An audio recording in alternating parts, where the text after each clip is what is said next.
আমাদের প্রধানমন্ত্রী, আমাদের বগুড়ার সন্তান, আমাদের প্রিয় নেতা জনাব তারেক রহমান বগুড়া সদর 6 আসন থেকে নির্বাচিত হয়েছিলেন।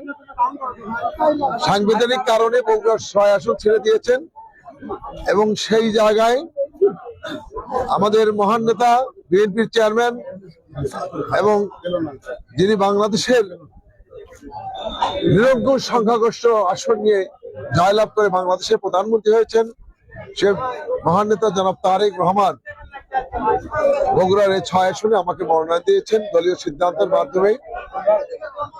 আমি এইটুকু বলতে চাই, এই আসনটি জিয়া পরিবারের আসন। এখানে আমাকে মনোনয়ন দিয়েছে। এখানে যে উন্নয়ন, বগুড়াবাসী দীর্ঘদিন এই বগুড়া জনগণ অবহেলিত ছিল, বঞ্চিত ছিল।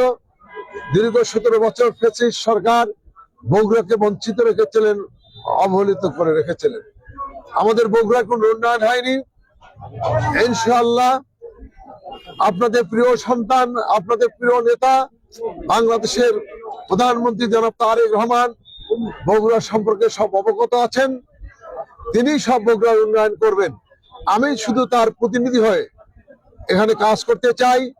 আপনারা দোয়া করবেন আগামী 9 এপ্রিল যে নির্বাচন হবে, উপনির্বাচন, সেই নির্বাচনে আমি যেন জয়যুক্ত হতে পারি। জনগণের কাছে আবেদন রাখছি, জনগণ স্বতঃস্ফূর্ত ভাবে ধানের শীষের পক্ষে ভোট দিয়ে আমাকে নির্বাচিত করবেন এবং আমি জিয়া পরিবারের প্রতিনিধি হিসেবে বগুড়ার যে উন্নয়ন, সেই উন্নয়নগুলো আমরা করতে চাই, যেটি বগুড়ার মানুষের প্রত্যাশা, বগুড়ার মানুষের আকাঙ্ক্ষা যে এবারে উন্নয়ন হবে।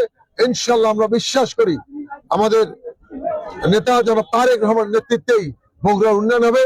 বিগত দিনেও তারেক রহমান নেতৃত্বে বগুড়া উন্নয়ন হয়েছে, এখনো ইনশাআল্লাহ তারেক রহমানের নেতৃত্বেই বগুড়ার সার্বিক উন্নয়ন হবে ইনশাআল্লাহ।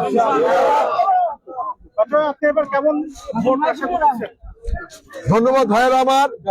আমরা আশা করি যে একটি ব্যাপক উৎসাহ উদ্দীপনার মাধ্যমে এই উপনির্বাচনটি অনুষ্ঠিত হবে এবং আমি সকলকে অনুরোধ করতে চাই আপনারা সবাই ভোট কেন্দ্রে আসবেন এবং ভোট দিবেন।